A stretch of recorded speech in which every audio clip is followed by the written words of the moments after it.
Oi, gente, paz do Senhor. É um prazer estar aqui de novo, apesar de todas as circunstâncias. E que bom que você está assistindo, que bom que você parou um tempinho para ouvir o Senhor, estar com Ele e cultuar com a gente também. Eu vou orar para a gente começar. Jesus, muito obrigada por esse grande amor que nunca nos abandona, que nunca nos deixa e que sempre está conosco mesmo. Muito obrigada porque o Senhor é fiel e o Senhor nos ama e nunca nos deixa, apesar de tudo que nós estamos fazendo, de tudo que nós já erramos e de tudo que a gente ainda tenta acertar, Deus. Amém. Eu vou pedir para você que está com a sua Bíblia aí, abrir em Jonas, capítulo 4.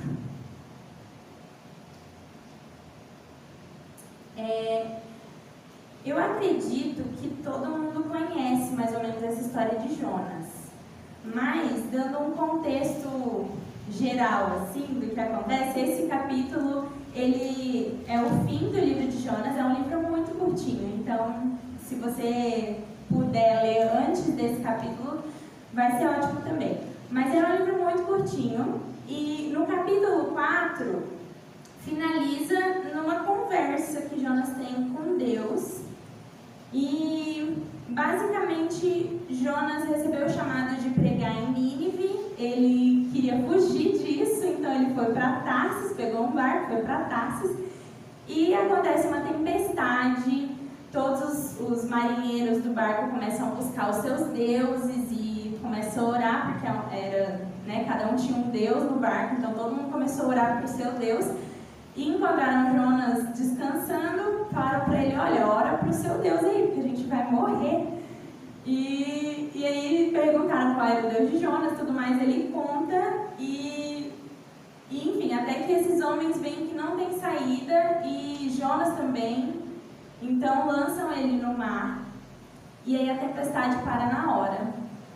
E Jonas é engolido por um grande peixe, fica lá na barriga do peixe buscando o Senhor, até que o peixe vomita ele e ele cumpre seu chamado, né? Vai mesmo para Nínive, anuncia para eles se arrependerem e mesmo contra a vontade dele. E aí no versículo 4 a gente vê um Jonas, pelo menos eu acho, né, muito parecido com a gente, com o nosso coração, e vê o descontentamento dele, né, com tudo isso.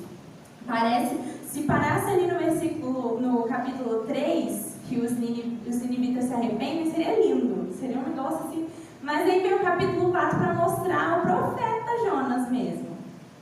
E, basicamente, por que Jonas acaba nesse descontentamento? Eu queria que você lesse comigo ali o capítulo 4, começando no mesmo. Com isso, desgostou-se Jonas extremamente e ficou irado. Esse capítulo é logo depois que os ninivitas se arrependem. E orou ao Senhor e disse, Senhor, não foi isso que eu disse, estando ainda na minha terra? Por isso me adiantei, fugindo para Tarsis, pois sabia que és Deus clemente e misericordioso, e tardio em irar-se e grande benignidade, e que te arrependes do mal. Peço-te, pois, ao Senhor, tira-me a vida, porque melhor me é morrer do que viver. E disse o Senhor, é razoável essa tua ira? Então Jonas saiu da cidade e assentou-se ao oriente da mesma, e ali fez uma enramada e repousou debaixo dela à sombra, até ver o que aconteceria à cidade.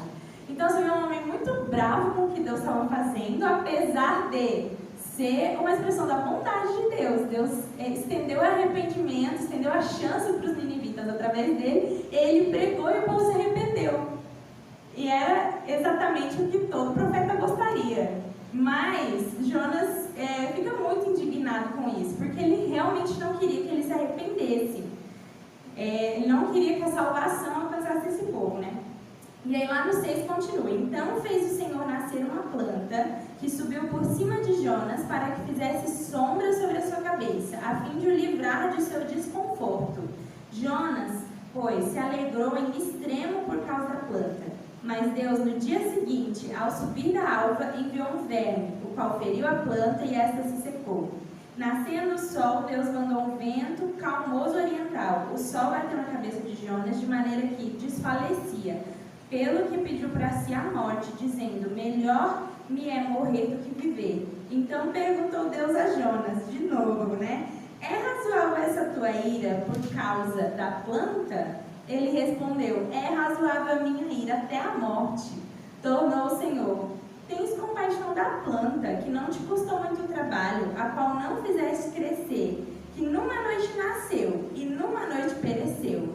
E não hei eu de ter compaixão da grande cidade de Nínive, em que há mais de 120.000 pessoas que não sabem discernir entre a mão direita e a mão esquerda, e também muitos animais? E termina nessa pergunta de Deus para Jonas. Para a gente entender um pouquinho do porquê que Jonas estava tão bravo, Nínive era uma capital na época, assim, era uma cidade muito grande, como a própria Bíblia diz, tinha muita gente e tudo mais, e era um centro de comércio. Então eles eram muito bons, eram referência com o comércio na região, e eles eram uma das capitais do Império Assírio. Então, basicamente, os assírios eles eram muito, muito cruéis. Quando eles conquistavam uma nação, um povo, eles dividiam esse povo para que eles não se juntassem de novo e conquistassem a liberdade e tal. Então eles pegavam esse povo e espalhavam e dividiam para servir como escravos no império, mas separados. Então, e eles faziam atrocidades, assim, quando eles estavam em guerra. Se você for ler, você fica um pouco apavorado. Mas eles pegavam, por exemplo, o inimigo, colocavam uma madeira na garganta, no corpo todo dele e deixavam lá, para os outros terem medo. E ficava aquele portão da cidade todo cheio de sangue, enfim. Então, os assírios, eles eram cruéis, assim, eles não eram só a pessoa que Jonas odiava, eles eram as pessoas que todo mundo odiava. Todo mundo olhava para os assírios e queria derrubar aquela nação e queria, enfim, né, que eles fossem realmente saíssem da terra disseminados pelo tanto de crueldade que eles faziam. Apesar de ser uma cidade muito desenvolvida, com comércio, com biblioteca, com muitas coisas desenvolvidas para a época. Mas alguns historiadores chegam a dizer que os assírios atacaram e chegaram a matar parentes, pais de Jonas e tudo mais. Então, assim, ele tinha motivo, aos olhos humanos, para odiar aquele povo e para não querer que eles se arrependessem. Então, aí, dentro desse contexto, a gente entende um pouquinho o coração de Jonas, né? Talvez a gente iria querer matar esse povo também. Ou pelo menos que eles não recebessem misericórdia. E dentro desse contexto também, a gente vê um coração do profeta muito humano, muito normal. Talvez a gente, é o mesmo sentimento quando a gente olha, por exemplo, um pedófilo, uma pessoa que faz uma atrocidade muito grande, que pra gente é um absurdo, tem que morrer, tem que... Então é o mesmo sentimento e muito pior talvez para Jonas, porque é uma cidade inteira. E o interessante é que Jonas foi brigar com Deus em relação a isso, porque ele sabia, se eu pregar arrependimento, esse povo vai se arrepender e Deus vai perdoar. O pior não era ele se arrepender, Deus perdoar. E ele ficou assim. Então, se você for ver o discurso dele, não tem nada de romântico. Ele passou realmente falando todas as atrocidades, as maldades, e olha, se vocês não se arrependerem, Yahvé, né, Deus vai ir contra vocês. Então, esse é o contexto do livro de Jonas. A gente encontra um profeta muito bravo, não querendo fazer o que ele foi chamado para fazer, por motivos muito pessoais plausíveis, mas era o que Deus tinha falado para ele fazer. E ele foge, gente, como diz o ditado, igual o diabo foge da cruz. Ele foge, ele entra nesse barco, ele quer fazer qualquer coisa para fugir e não não ter esse encargo, esse chamado de eu vou ter que pregar para essa gente, eu vou ter que estar lá. Tanto que ali no versículo 5, ele saiu da cidade, sentou lá e ficou esperando. O que vai acontecer agora? Quero só ver se esse povo vai me ouvir. Então ele fica com isso, né? E esse é o contexto de Jonas. Quando eu li esse livro pela primeira vez, sem entender antes tudo isso, eu ficava assim, Jonas, mas não dá para entender. Quando você só lê assim, fala, uai, mas ele pregou, não era para se arrepender mesmo? Não era para o povo alcançar misericórdia? Não estou entendendo que ele ficou bravo. Mas quando você vai ver quem são os assírios, quem era aquele povo, qualquer um de nós ficaria. Então, qualquer um de nós talvez passaria correndo na cidade, gritando qualquer coisa, vou cumprir logo esse negócio, aquele trabalho meio assim, eu vou me livrar disso, né? E eu aprendo algumas lições quando eu olho para esse texto e quando eu olho para Jonas. A primeira delas é que com certeza a gente é parecido. A primeira delas é que com certeza eu olho um profeta que é usado por Deus, que Deus conta com ele e que a gente é muito parecido. Eu posso imaginar não só a indignação de Jonas, mas o medo de Jonas. De eu vou estar indo para uma cidade onde eles maltratam os inimigos e eu estou dando um discurso muito difícil, muito pesado, para uma nação que faz uma atrocidade. Eles vão me matar. E não só me matar, mas vão me torturar por dias. Ele sabia do que o povo de Nínive era capaz. Então, eu imagino o medo desse homem, de eu vou ter que pregar para esse povo. E eu não sei se você já teve alguma oportunidade assim, mas eu e o Felipe, uma vez, a gente foi para uma comunidade no Rio de Janeiro, no morro, e eu estava falando com uma amiga missionária de lá, e é exatamente assim, você entra, você tem medo até de olhar para as pessoas, principalmente de noite, e você não pode andar sozinho, tem um monte de regras, assim, você olha para baixo e você fica assim, ó, se eu olhar para o lado, alguém vai me dar um tiro a qualquer momento. Eu já fiquei assim no Brasil, imagina Jonas naquela época em Nínive. Então esse é o contexto, esse é o coração de Jonas. E, enfim, né, por isso que ele tem tantas discussões, tantas falas com Deus nesse sentido de indignação. E a primeira lição é isso, a gente é parecido. Eu acho que não tem como olhar para Jonas e todo esse contexto e falar assim, não, eu teria mais compaixão, não, eu sou um pouco melhor, ou o meu coração é mais amoroso. Não é. A primeira coisa quando eu olho é, se alguém matasse minha mãe, meu pai ou meu povo, eu ia querer matar. É isso, ou no mínimo assim, eu ia querer esquecer. E parece muito a forma com que muita gente lida com a raiva, lida com rancor.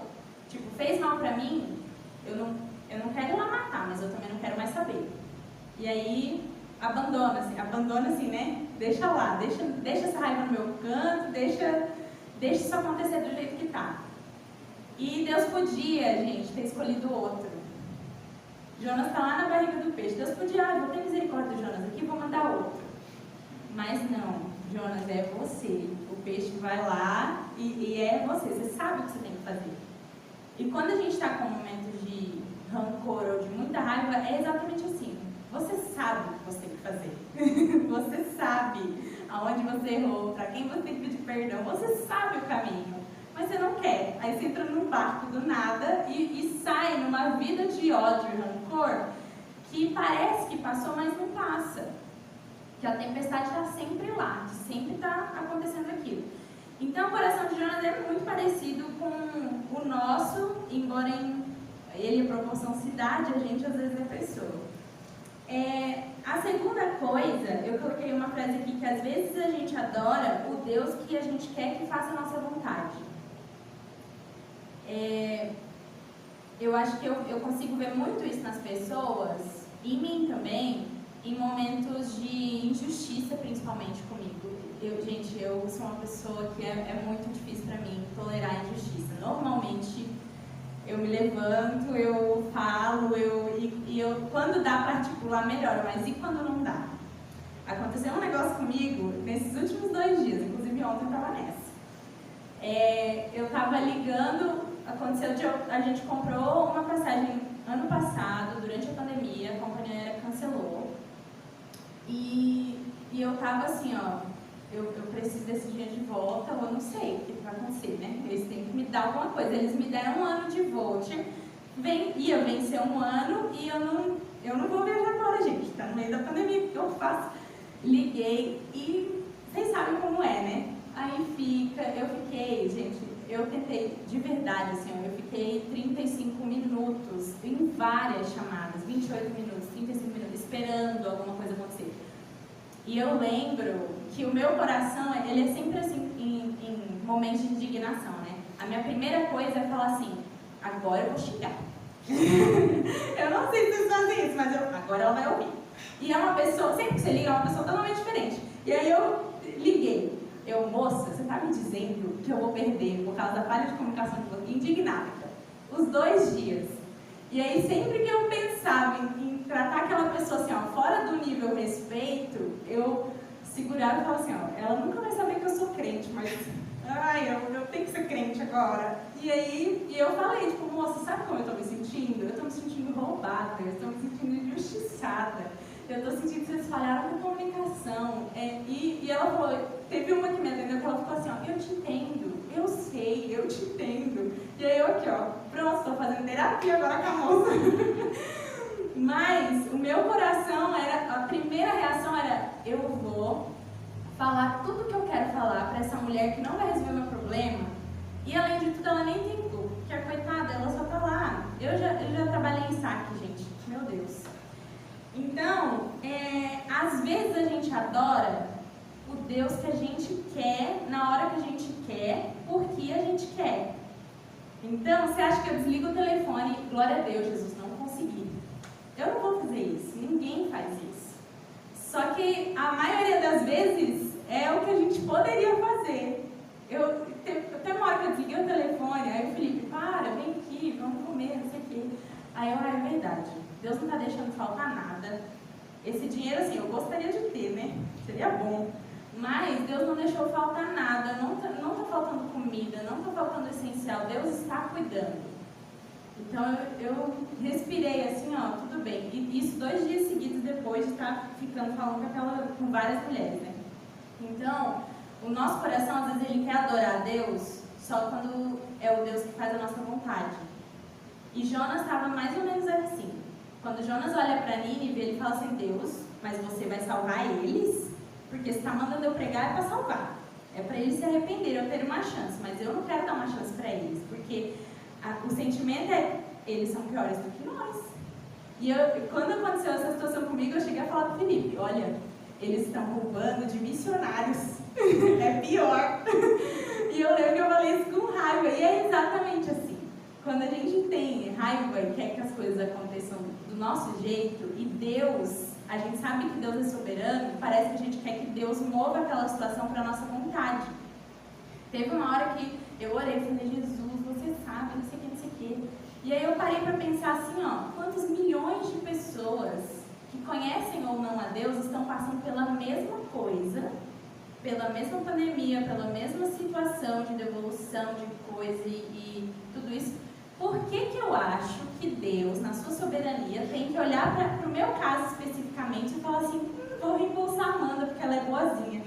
Não, Deus não é obrigado a fazer isso. E, na verdade, seria ótimo se a companhia fizesse, mas nem eles vão fazer isso. Ou é todo mundo ou é ninguém. Normalmente não é ninguém. Mas, entende? Que Deus ele não vai olhar para mim e falar, a cara da Amanda, ela foi boazinha esse ano, igual o Papai Noel que a gente, né, fala, se você se comportar, você vai ganhar um presente. Não. A glória dele vem primeiro. Então, apesar dele, eu tenho que fazer o meu esforço de não xingar ninguém, de respeitar as pessoas e de entender que o meu caso não é especial. Além desse esforço, esse esforço glorifica ao Senhor. E é esse Deus que eu preciso adorar. Não é o Deus que fica e vai sempre fazer minha vontade. E vai sempre me servir com tudo que eu quero. Deus, eu já vi pessoas falarem isso também e ficarem dias nisso. Deus, eu quero passar nessa faculdade. Deus, eu quero passar nessa faculdade. E aí você fica estudando. Eu não estou dizendo que você não pode fazer isso. Como diz a minha amiga, se você pode orar, ore. Mas a pessoa não se pergunta, Deus, o que você tem para mim? Às vezes a pessoa nunca se perguntou isso. E ela está perguntando e pedindo para Deus para fazer a vontade dela sempre. Então, às vezes a gente quer adorar a gente mesmo, no final das contas. Porque o Jonas estava olhando para Nínive e falando, eles não são merecedores de salvação. Olha o que eles fazem, eles são a última nação da terra que merecia uma chance. Porque eles não dão chance para ninguém.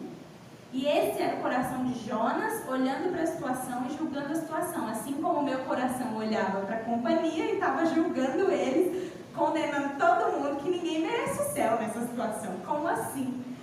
Então, às vezes a gente tem dificuldade de amar um Deus e servir um Deus que não vai fazer a nossa vontade. Ele nem promete fazer a nossa vontade. Nunca prometeu. E às vezes a gente quer adorar esse Deus. Falaram mal de mim na igreja. Eu não vou mais na igreja. Aconteceu isso. Não vou mais fazer isso. Deus me mandou louvar, mas o meu irmão falou que a minha voz é feia, então não vou mais. Às vezes a gente quer que Deus faça todas as coisas, não é nem para o nosso bem, é para a minha vontade. Porque às vezes a sua vontade não te faz bem, mas você está lá. Então, qualquer dificuldade a gente quer sair desse modo de eu vou obedecer e vou adorar. Eu estou experimentando um tempo de discipulado assim, com as pessoas. E, gente, tem uma coisa que eu percebi, que quando a pessoa ouve vários conselhos e ela não faz, isso me irrita de um modo profundo, assim, que eu não sei explicar. Só que, entende que é isso que Deus me falou para fazer? Então eu vou fazer isso e vou ignorar a raiva do meu coração até virar amor. É esse negócio, Deus vai plantar isso em mim, mas não é para eu simplesmente escolher o que eu quero fazer. Não vou discipular isso aqui porque eu não gosto da cara dele. Não funciona assim. Então, quando a gente entende que servir ao Senhor de coração é menos trabalhoso, e assim, você não eu vou fazer o que é contra a minha vontade e daí eu vou ser infeliz. Não, gente, fazer a vontade de Deus, no final das contas, vai te dar prazer. Você vê por Paulo naufragou 3 vezes, era preso, apanhava e estava lá, cantando, estava lá feliz. Ele foi feliz todos os dias da vida dele? Provavelmente não, mas ele foi uma pessoa realizada. Ele foi uma pessoa que chegou no fim da vida dele e falou assim, guardei a carreira, guardei a fé, terminei a carreira, guardei a fé. E ele foi uma pessoa realizada. Você olha para esse discurso, não é todo mundo que diz isso. São as pessoas que não sofrem? Não, Paulo sofreu pra caramba, ele estava lá. Então, não confunda servir a Deus com servir a sua vontade, ou a vontade de Deus com a sua vontade. Às vezes é bem diferente, às vezes é parecido, mas normalmente a gente quer sempre que a nossa vontade prevaleça, porque a gente tem razão de tudo, né? Então, a primeira lição que eu tiro de Jonas, e olhando para o coração dele, é essa: que às vezes eu quero adorar eu mesma, às vezes eu quero fazer minha vontade e às vezes eu quero sempre ter razão. E quando eu não tenho, eu desprezo ou não deixo de adorar a Deus naquele momento. A segunda lição, eu não sei se essa é a frase certa, mas é querer morrer por algo que eu considero muito, mas às vezes é pequeno. Jonas, Deus perguntou para ele, no capítulo 4, o versículo 9. Então perguntou Deus a Jonas, é razoável essa tua ira por causa da planta?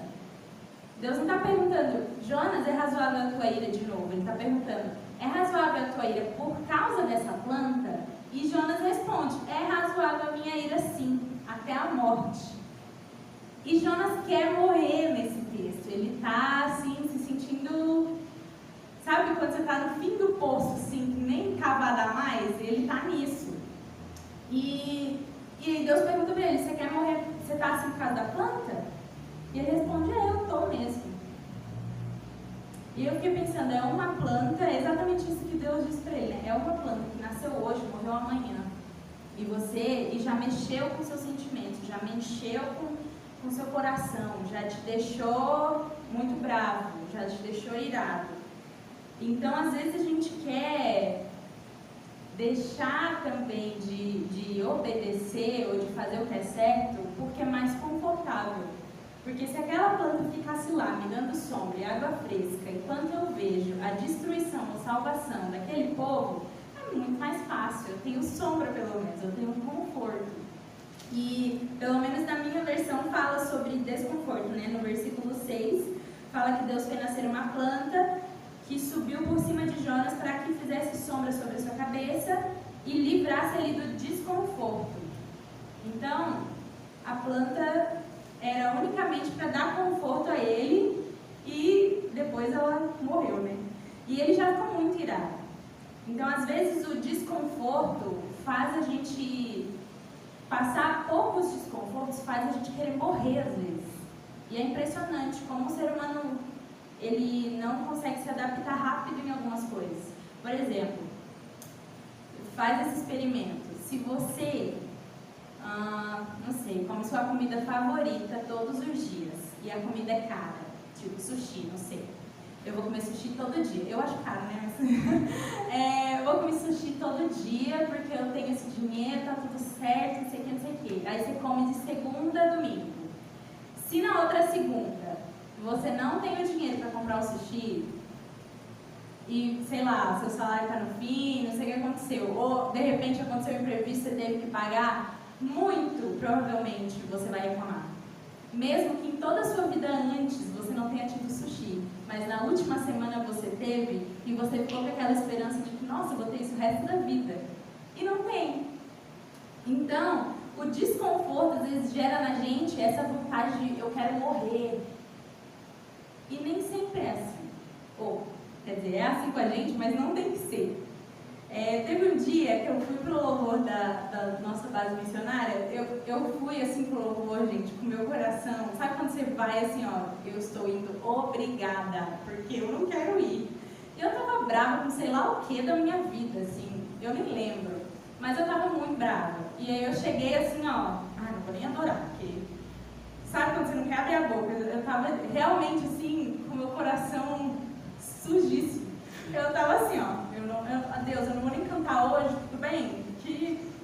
Gente, eu tava muito brava. E aí eu olhei pro lado e tinha um homem que ele caminha com a gente, ele tem anos de missões e tal, e a esposa dele agora tá com câncer. E ele tava, gente, no meio daquela multidão, antes da pandemia e tudo mais, ele tava assim, ó, braço pra cima, chorando, adorando a Deus e tal. Gente, eu olhei para aquele homem, aí eu queria morrer, entendeu? Porque eu olhei para ele, eu sabia do que ele estava passando, eu sabia da dificuldade. E eu falei, Deus, que vergonha, eu tô aqui não querendo cantar, não querendo fazer nada, não querendo te adorar por causa do meu probleminha, que nem é, assim, um negócio... Né? O problema dele era extremamente maior, extremamente mais relevante. Eu não devia nem estar reclamando. E quando eu olho para pessoas assim, quando eu olhei para aquele homem e entendi que o coração muda tudo, eu fiquei com vergonha do meu tipo de adoração, né? Que tem muito a ver com o ponto 1, né? A gente adora o Deus que a gente quer. E a nossa perspectiva é pequena, só que a gente não entende isso. A sua perspectiva, às vezes, é eu não tenho sushi e por isso vou reclamar. Mas Deus, que é o dono do universo, está olhando para tudo. Ele está olhando para tudo que envolve o sushi chegar na sua casa ou não. Então, às vezes, não dá para mimar o filho, entendeu? E a gente não entende, a gente quer bater o pé, a gente não quer, a gente quer, eu quero morrer, socorro. Me diz uma coisa. Se você olha para Jonas, se você olha para a situação dele, e se você olha, por exemplo, para os ninivitas sendo convertidos, Jonas podia voltar para a casa dele e pronto. Às vezes, o reclamar ou o querer morrer nosso não muda a nossa vida de fato. Porque é aquilo, eu quero sushi. Você vai morrer se não tiver? Não. Então pronto. Então fica sem e não reclame. Fica tranquilo, vai dar tudo certo. E às vezes a gente quer morrer. Eu lembro que eu fiz uma escola e eu tinha que ouvir todas as pessoas, tinha 40 minutos de introdução da semana, e eu tinha que ouvir como era o final de semana, como tinha sido o final de semana de cada um. Eu queria morrer. Eu lembro desse tempo como se fosse 3 horas, assim, e ultimamente que eu descobri que era 40 minutos, eu fiquei, gente, mas eu reclamava tanto na minha cabeça, o meu coração, assim, ó, eu não conseguia ficar naquele momento, era um negócio impressionante. E eu queria morrer ali, eu falava, Jesus, volta agora, para eu não ter que terminar esse negócio. E não funciona assim. Então, a segunda coisa que eu percebo é, a nossa perspectiva é sempre menor que a de Deus. E quando a gente entende isso, muita coisa, muita reclamação para de acontecer. Porque se eu olho para uma situação difícil, mesmo que ela seja muito mais difícil do que não ter sushi, eu só dei um exemplo, mas tem muitas situações dificílimas assim na vida que a gente passa. Quando eu olho para isso e entendo, ok, eu fiz tudo que eu podia, eu me esforcei, mas é isso, Deus, eu quero te entregar porque isso aqui não depende mais de mim e eu quero te adorar nisso aqui. Eu não sei o que o Senhor vai fazer, eu não sei o que o Senhor está pensando, quais são os seus planos, mas eu te entrego isso aqui, ó, porque eu quero fazer a sua vontade. A nossa vida seria 1 milhão de vezes mais fácil. A vida de Jonas teria sido 1 milhão de vezes mais fácil. Ele não teria recebido essas tantas perguntas do Senhor. E eu acho engraçada essa pergunta que Deus faz para ele. A tua ira é realmente necessária? É válida essa tua ira? É válida essa tua reclamação? É válida todo esse teu chororô? Tem certeza? Que, assim, você quer morrer, mas eu acabei de te livrar da morte. Eu não estou entendendo. Então, é interessante o próprio Deus perguntando isso para Jonas. Jonas, você não está entendendo. Eu não sei se você já leu, se eu não me engano, é o diálogo, é a conversa de Deus com Jó, quando Deus fala isso para ele também. Onde tu estavas quando eu criei o universo? Onde tu estavas quando eu coloquei o mar, quando eu fiz isso, quando eu fiz aquilo?